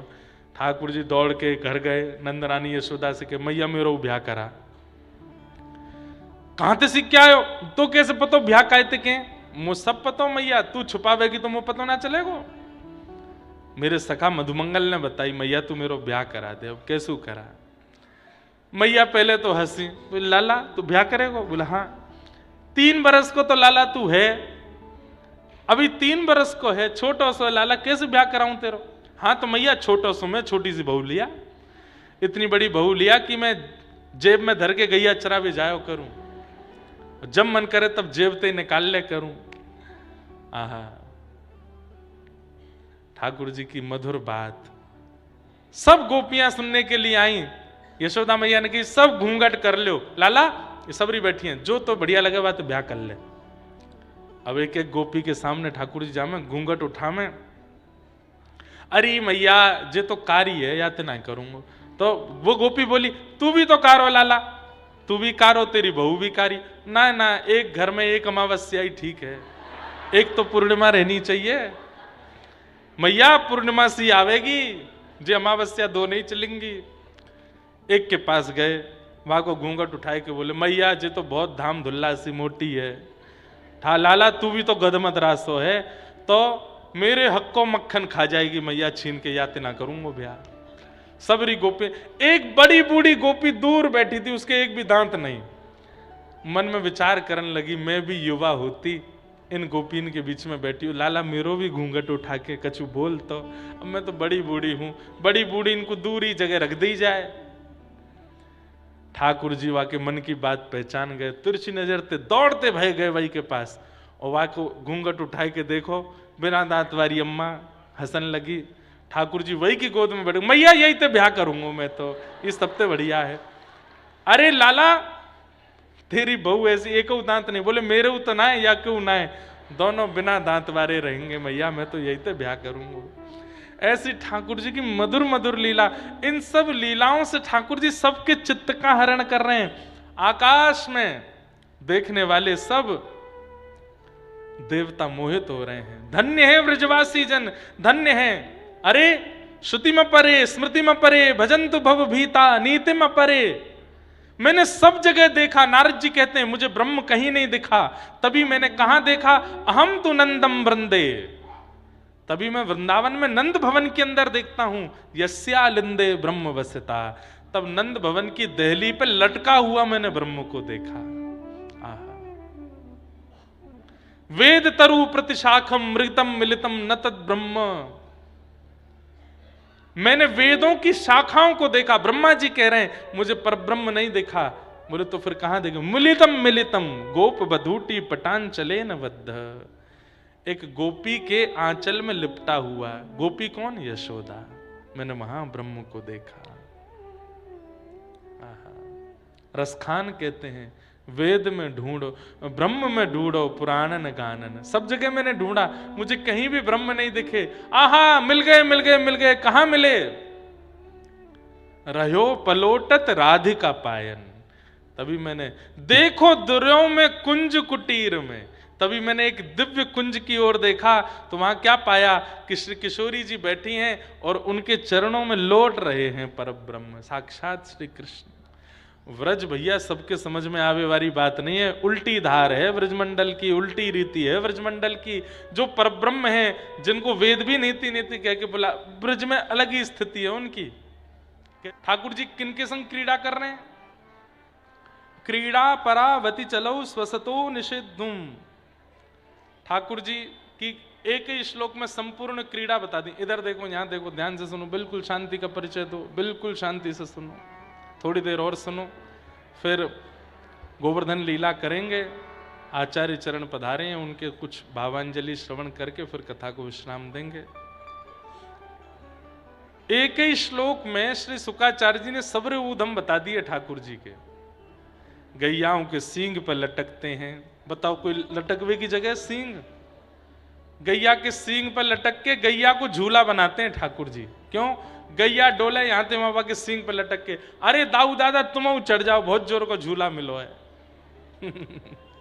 श्रृंगी अग्नि, यशोदा मैया की चूल्हा की अग्नि निकाल करके, और वो जो लकड़ी में ऊपर अग्नि पे लालिमा आ जाती है, उससे दाऊ दादा को डराते हैं।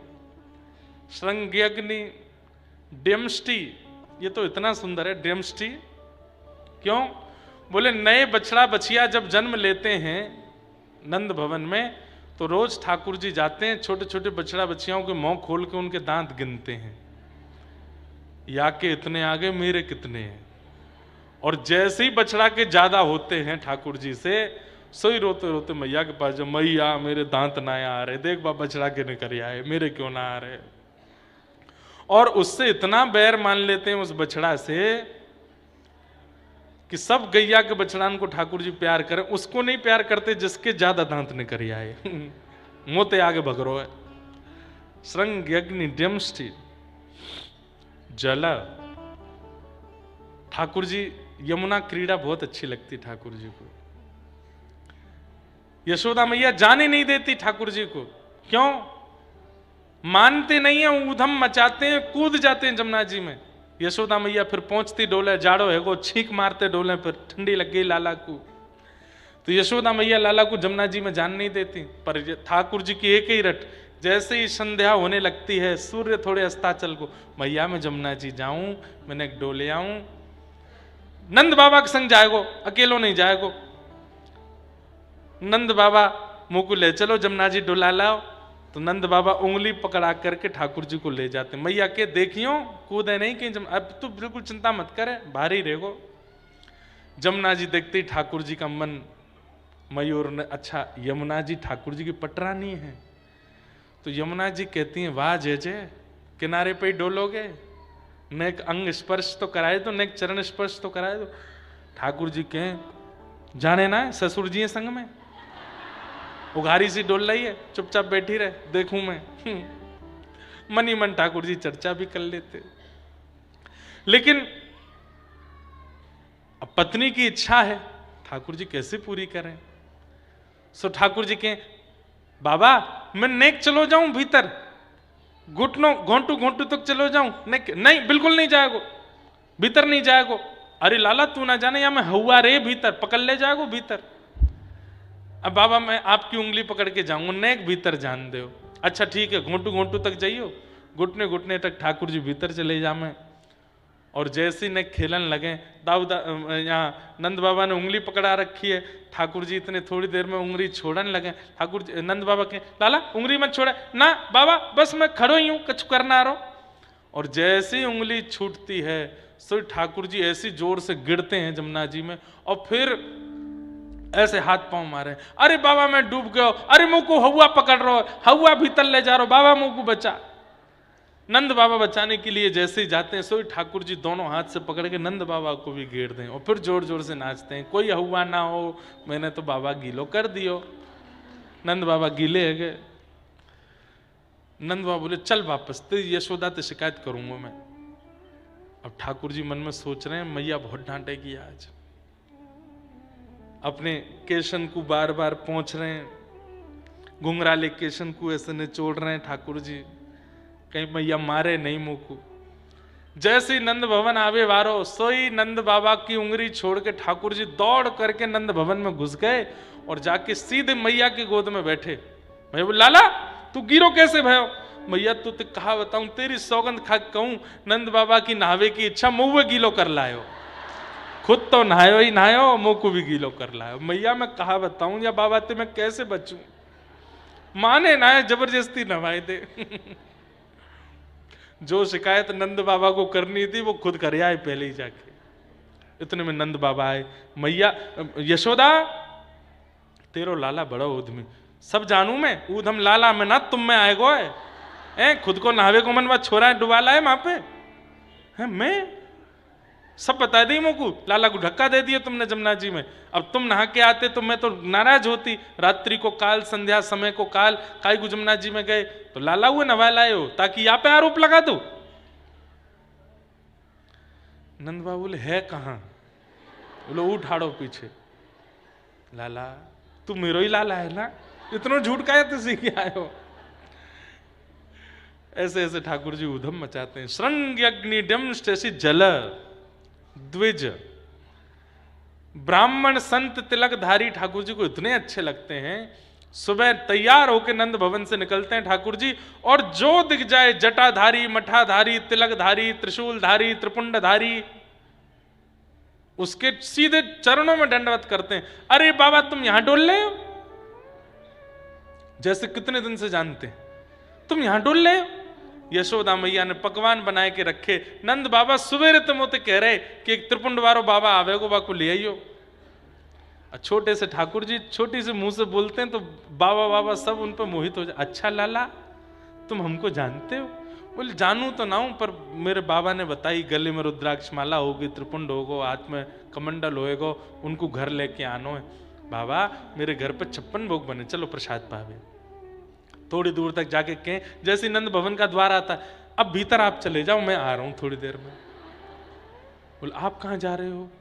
आप आएंगे घर पे, आपके लिए सुंदर रसगुल्ला, गुलाब जामुन सब खरीद के लाऊंगा मैं। वो तुम छोटे से हो, छोटे से जाते हो बाजार में खरीदने, मैं ही जाऊं, कहा करूं, अकेला हूं घर में, मुझे करना पड़े सबरों काम।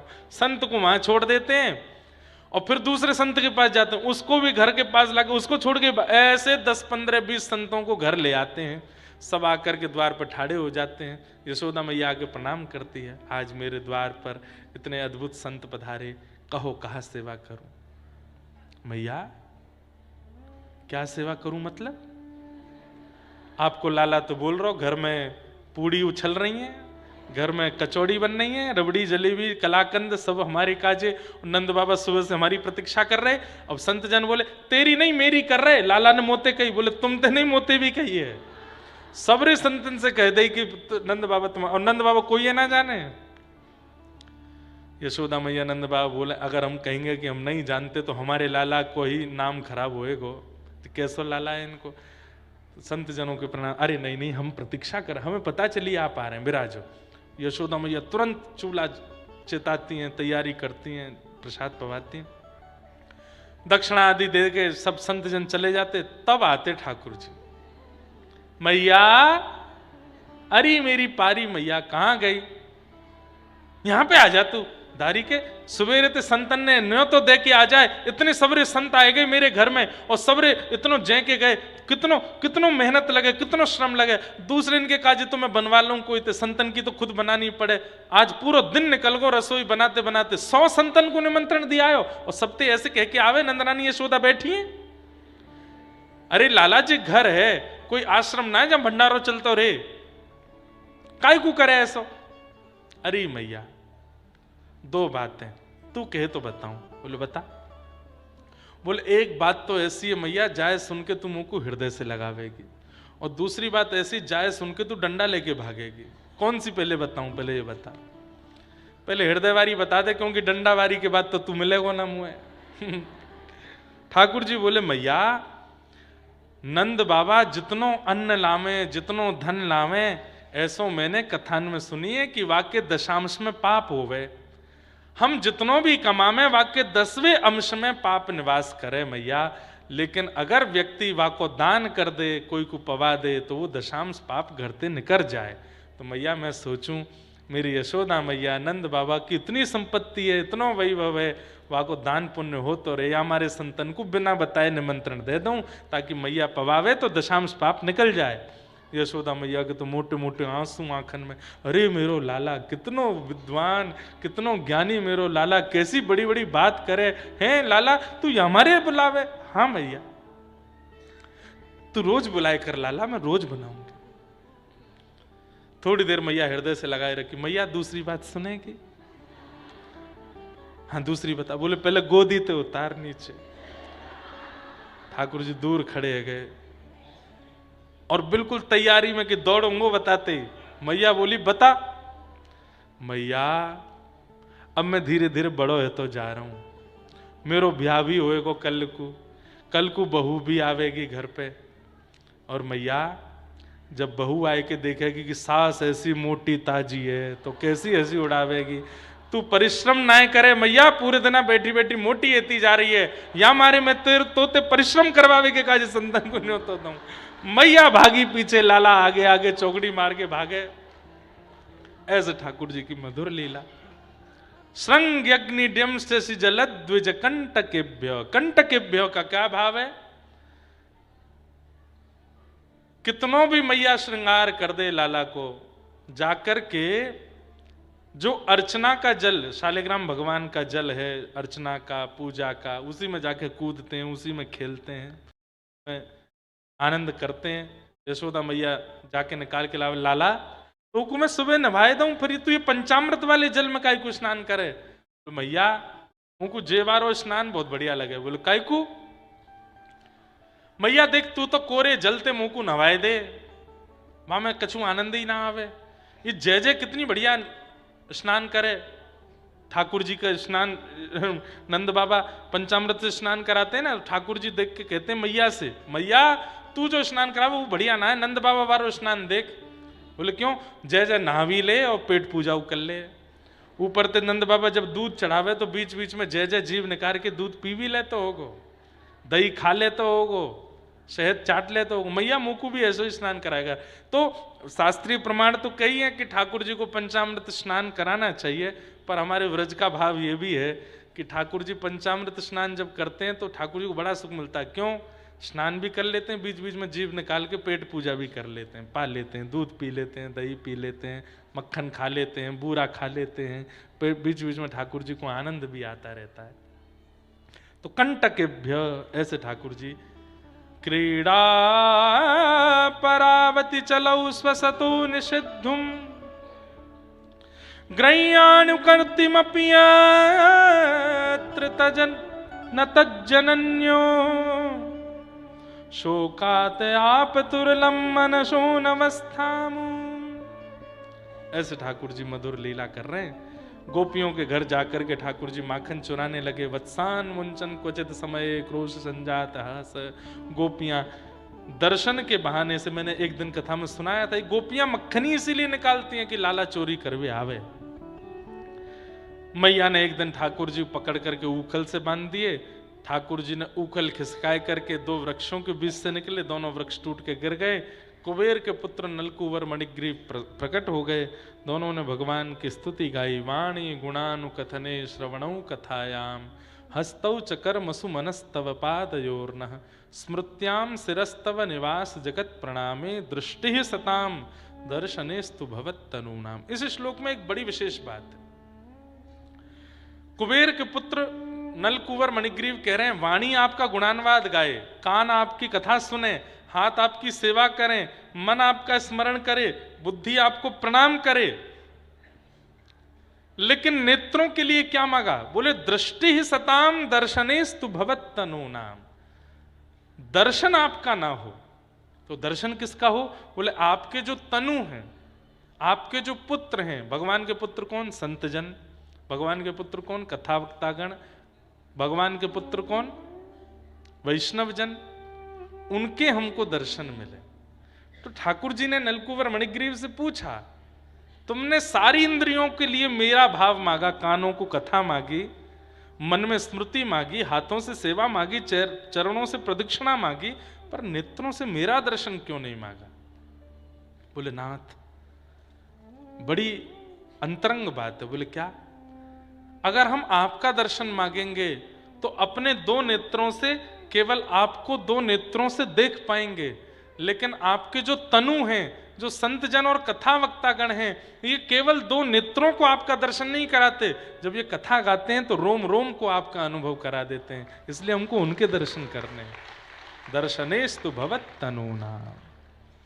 हे नाथ, केवल दो नेत्रों को ठाकुर जी दिखें, इसमें योग्यता है कि तन को, मन को, जीवन को, रोम रोम को आपका अनुभव हो, उसमें योग्यता है। तो बोले आपकी अनुपस्थिति में भी मन, बुद्धि, चित्त और प्रत्येक रोम को आपका अनुभव कराने वाले ये संत जन कथा वक्तागण हैं, इसलिए दर्शन हमें इनका चाहिए। कृपा करो। अद्भुत बात है। भगवान ने नलकुवर मणिग्रीव पर कृपा की। तत्पश्चात ब्रजवासियों ने कहा कि अब यहां नहीं रहना, चलो यहां से। गोकुल में जब से आए हैं तब से कोई ना कोई संकट आता है, और सब ब्रजवासियों के साथ ठाकुर जी वनम वृंदावनम नाम पशव्यम नवकाननम गोप गोपी गवाम सेव्यम पुण्याद्रि तृणविरुधम। सबके साथ ठाकुर जी वृंदावन आ गए। बोलो वृंदावन धाम की जय। अघासुर का वध किया। वन्य ठाकुर जी का वन में मधुर वैष्णव सब ब्रजवासी बालकों के साथ मधुर आनंद होता है। विव्रत वेणुम जठर पटयो श्रांग वेत्रे च कच्छे वामे पाणे मृषण कवलम वामे पाणौ मृषण कवलम तत्फलम लांगुलीषु तिष्ठन मध्य स्वपरेशु हिदो हासयन निर्म विश्वे स्वर्गे लोके मिशति विभुजे यज्ञ भुग बाल केली। छोटे छोटे बालकों को चारों ओर बैठा करके ठाकुर जी उनके साथ वन भोज करते हैं। विव्रत वेणुम जठर पटयो, अपनी एक वेणु को ठाकुर जी यहाँ लगा लेते हैं, गैया बुलावे वाली श्रृंगी को यहाँ लगा लेते हैं। वामे पाणे मृषण कवलम, अपने बाम हस्त में ठाकुर जी रोटी को मृषण घुमा करके उसका कवल लेते हैं। तत्फलम लांगुलीषु, अपनी उंगलियों के मध्य में अलग अलग प्रकार के अचार ठाकुर जी ऐसे दबाते हैं, यहाँ पे एक अचार, यहाँ पे एक, ऐसे कोई नहीं खाता होगा जैसे ठाकुर जी खाते हैं। कितना अद्भुत है। इस हाथ में रोटी, यहाँ पे एक अचार, यहाँ पे दूसरा अचार, यहाँ ऐसे 5-6 अचार एक साथ, बिना थाली के भोजन करना सीखो ठाकुर जी से। और यहाँ बीच में चटनी रख लेते हैं और एक बार रोटी खाते हैं, फिर एक अचार खाते हैं, फिर रोटी खाते हैं, फिर दूसरा अचार खाते हैं, फिर रोटी खाते हैं, फिर तीसरा अचार खाते हैं, फिर रोटी खाते हैं, फिर चटनी खाते हैं, फिर रोटी खाते हैं, फिर अपने सखा से कहते तू का बना के लाए हो? बोले बैगन को भरता ला। खवा मोकू। तू का लेके आए हो? लाला मैं तो ये साग लाया हूं। मोकू खवा। सबके बीच में खा रहे हैं और जोर जोर से हंसते हंसते लोटपोट होते हैं ठाकुर जी। यज्ञ भुग बाल केली, ये बालकों के संग केली जो हो रही है ठाकुर जी, इस बीच में ठाकुर जी झूठन कूटन कुछ नहीं देखते। आज दधी मीठो मदन गोपाल, ऐसो दही हम कबहू न चाखो, सुन गोकुल के नाथ। आज दधी मीठो मदन गोपाल, आज दधी मीठो मदन गोपाल, ऐसो दही हम कबहू न चाखे, सुन गोकुल के नाथ। सब ग्वाल बालों को बीच में बैठा करके ठाकुर जी अपने हाथ से सबको दही बांट रहे हैं। और इस पंक्ति में सबसे सुंदर जो भाव लगता है वो ये, जो नहीं पायो सुनो मेरे भैया। कई बालकों को ठाकुर जी के हाथ से दही पाने को नहीं मिली, तो ठाकुर जी उनसे क्या कहते हैं? मेरी हथेली चाट लो। ए तू यावारी उंगली चाट ले, दूसरे तू यावारी चाट ले, तू यावारी चाट ले, तू यहाँ चाट ले, तू यहाँ चाट ले, यहाँ चाट ले। और ठाकुर जी ऐसे हाथ करके बैठे, सब सखा चाट रहे हैं हाथ में से। और मक्खन निकाला है, दही निकाला है मटका में से, तो यहाँ तक दही लगी है, सब यहाँ तक चाट रहे हैं। वही में थोड़ी सी कणिका रह गई दही की, सबके चाटने के बाद ठाकुर जी भी चाट गए। ये दृश्य देख करके आकाश में बैठे ब्रह्मा बोले राम राम राम राम रे, ये भगवान है, ये भगवान है, ये परमात्मा नहीं हो सकते, ये भगवान नहीं हो सकते। हमारे लिए इतनी शुद्धि के नियम बना दिए और खुद देखो क्या कर रहे हैं। सब ब्रजवासियों को झूठन कूटन खिला के उसी में से चाट रहे हैं।